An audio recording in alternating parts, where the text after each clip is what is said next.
हूँ। अर्थात आप हमें क्षत्रिय कुलवंशी ना समझकर। आप उचित ही समझ रहे हैं राजर्षि।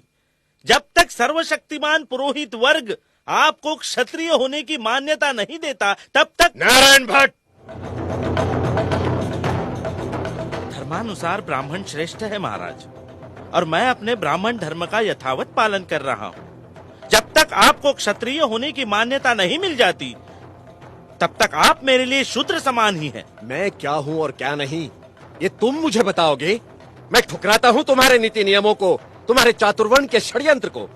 तुम वही पुरानी घिनौनी श्रृंखला की कड़ी हो जिन्होंने हमारे श्रद्धेय पूर्वज श्री छत्रपति शिवाजी महाराज के राज्याभिषेक के समय उन्हें शूद्र कहकर अपनी मूर्खता का परिचय दिया। लेकिन मैं तुम्हारे इन पाखंडों को चलने नहीं दूंगा। निकल जाओ यहाँ से।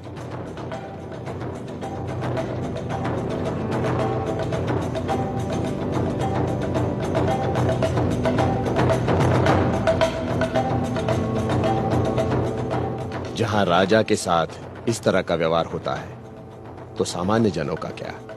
मुझे ही कुछ करना होगा।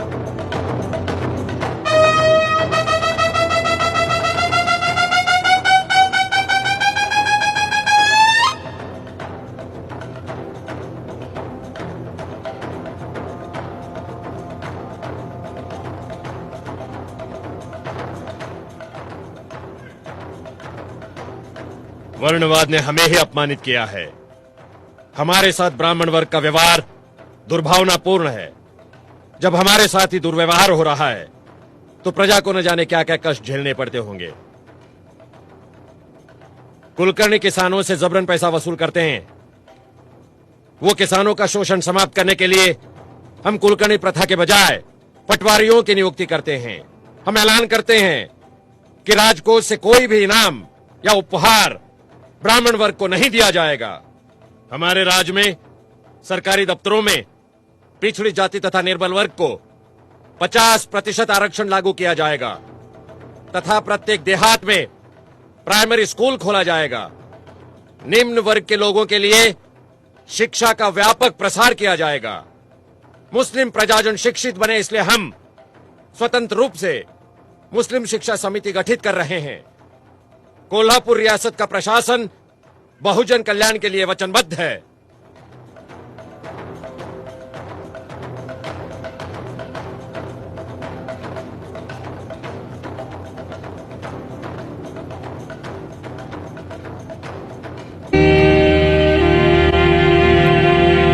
स्वशासन ये एक महार का उतना ही जन्मसिद्ध अधिकार है जितना कि एक ब्राह्मण का, और जब तक इस विचार भाव का स्वीकार नहीं होता, हिंदुस्तान को स्वशासन मिलने की संभावना नहीं। जिस स्वराज में पिछड़ी जातियों को मूलभूत अधिकार नहीं मिलते, वो सही स्वराज नहीं होगा, वो एक नई गुलामी होगी, एक महार। ओह, कितना प्रभावशाली विधान है। दीवान साहब, आप जानते हैं इस पत्र का अनामक लेखक कौन है? नहीं your highness. Doctor Ambedkar. Dattoba Pawar ने मुझे बताया।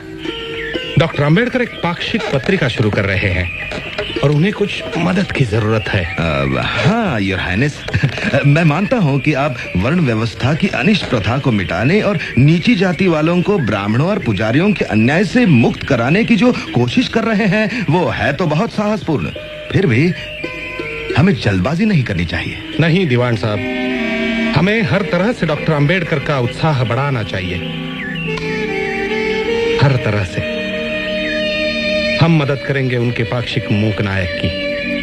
मूक नायक, वंचित जगत का नायक। किती किती सांगू तुला, किती किती सांगू तुला ग, किती किती सांगू तुला ग, किती किती। शिवतरकर लिखो। हिंदुस्तान भेदभाव का घर है। हिंदू समाज कई मंजिली इमारत जैसा है, जिसमें ना तो दरवाजे हैं और ना ही सीढ़ियां। जो जिस मंजिल पर पैदा हुआ है, उसे उसी मंजिल पर मरना है।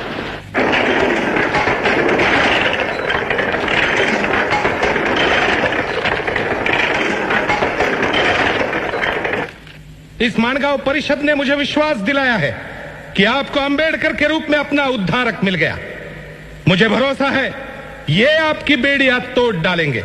इतना ही नहीं, वो समय आएगा, मेरा मन मुझे कहता है, जब अंबेडकर इस देश के अग्रणी और महान नेताओं में गिने जाएंगे।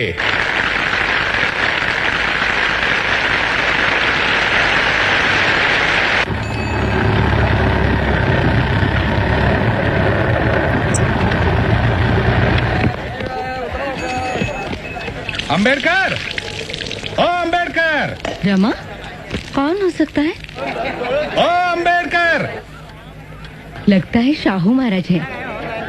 चलो ऊपर ही चलते हैं। जी।